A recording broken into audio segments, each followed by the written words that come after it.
байдал улам хэцүүдэх вэ гэдэг дээрээс ард түмэн төр засгаанд дуудаж тийм ээ юунаас болоод буруудаад байна энэ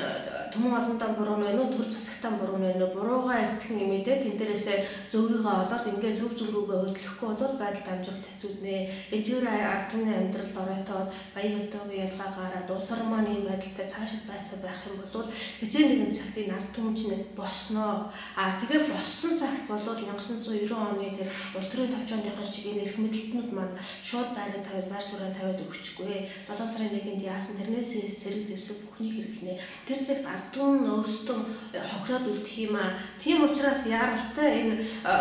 зөвшөлтсөнд хинэн зөв буруу нь хаана байна гэдгийг олж тогтоох нь хамгийн чухал асуудал юм а гэдэг дээрээс энэ хөтөлбөрийнх маань үйл ажиллагаагаа өрнүүлж байна. Тэгэхээр энүүнийг бол зөв зүйтэй шийдвэрлэхэд бол хамгийн гол хүч нь монголчууд буддист монголчуудын хувьд бол лам хоргоо та нар нь байх болов. Тийм учраас энэ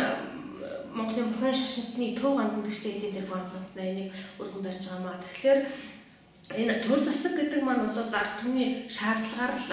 үйлч хөдөлж байдаг тийм ээ ард түмэд үйлчлэх зорилготойгоор л томилогдсон ийм л ардны улсууд шүү дээ. Тэгэхээр ард түмэн хэрвээ төр засгаасаа зөвийг шаардаж чадвал тэр шаардлагын дагуу үйл ажиллагаагаа явуулснараа бид нар зөв төр засагтай болж болох нэ гэдэг байдал дээрээс энэ асуудлыг бий хөндөж байгаа. Тэгэхээр ард түмэн маань төр засгаа шаардлагатаа тусдаа янз бүрийн юм шаарддаг. Гэхдээ энэ бүгдийг загнахад ерөнхийдөө нэг хоёр эсрэг тесрэг хоёр хүчинд ерөнхийдөө хураагдаад байна л да.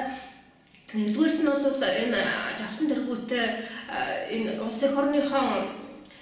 энэ хэцүүдсэн байдал санаа зовсон тийм энэ газар шороогоо ингэж явахч төгснөөр бид нар ирээдүйд хойч яах вэ тийм тэгээд зөвхөн өөрийнхөө монголоор тогтохгүй өнөөдөр дэлхийд дахин ингэж газар уул ус их дэлхийгээ ингэж хайр хамгүй хэрэгснээс юм болоод хүндрэлтний ирээдүйд бүрхэг байгааг ярьж тийм ээ тэгээ эндээс бол гарах хүчин бол монгол ах байд монгол ухаан монголчуудад байна гэдэг дээрээс бид нар дэлхийг аврна гэдэг байдлаар хөдлөөд хандаад олон жил боллоо слав сүүлийн 10 жил гэтэл энэний нөгөө талд бас сүр хүчин байна л да тийм энэ монгол суу ухаан энэ монголчууд бүхнээс илүү монгол дэлхийг аврна гэдэг энэ хийхэд солиорлоо болов таарна ийм тэнэг галзуу шараадны юм ярьлаа гэдэг байдлаар эсрэг талын шалтгаан хуулах гэдэг хүмүүс байна тийм тэднэрийн тэгээд бас баримталж байгаа байр суурь байна хэрвээ эдгээр ингээд газар шороо уул усаа хамгаална гэж бидний ажлыг зогсоод юм бол зогсоогоод ингээд жагсаал цуглаа хийж өсгсөн цул зарлаж болдгийм бол баялаг бүтээгч нар бид нар ч гэсэн яагаад сөрөөд эдгээр эсрэг бидний баялаг бүтээгч бидний ажлыг зогсоож ийм хор хохирол улсад учруулсан гэдэг байдлаар энэ сөрөг жагсаал цуглааны зохион байгуулалт гэдэг үйл ажиллагаанд орох гэж штэ. Тийм байдлаар баабар тэргүүтэй хүмүүс ингэж хандаж бас ийм талын ухаалаг сурталчилгаа хийгээд ингэж удаж байна тийм ээ. Тэгэхээр тэнгууд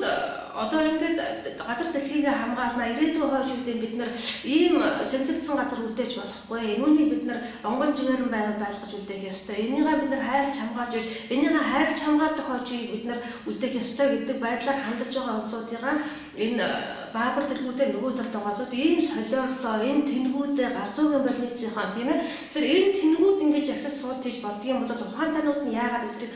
жагсаад энэ юу баялаг бүтээж байгаа энэ гол хүчин бидний ажилд бид нар яахаараа саадуулж идэх ингээд сөрөөд суулт жагсаал хийж яагаад болдгийм гэдэг байдалтай нөгөө талын байр суурь байна тийм ээ тэгэхээр энэ хоёрын аль нь зөв шаардлага тавьж байна тийм тэрийн номын зүгээс тайлбарч таниулах хүчин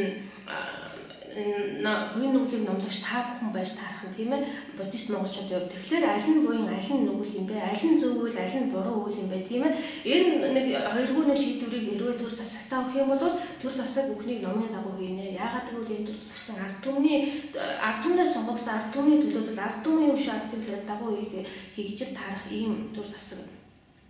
тэгэхээр энэ дээр бол ийм номын дагуу шийдвэргээд хэрвээ жавсан тэргүүтэй энэ эх орноо гэсэн их дэлхийгээ гэсэн уул ус газар шороогоо ирээдүйн хойж үеийн гэсэн энэ хүмүүсийн зөв байж тараад хэрвээ төр засаг энэ дагуу үйл ажиллагаагаа явуулна гэвэл нөгөө талаас асуулт орон гарна. Яахлаараа бидний буруу гэж. Энэ бүхний дагуу учир шалтгаан зүй тогтолцоор нь зүй тогтолцоог нь номлодог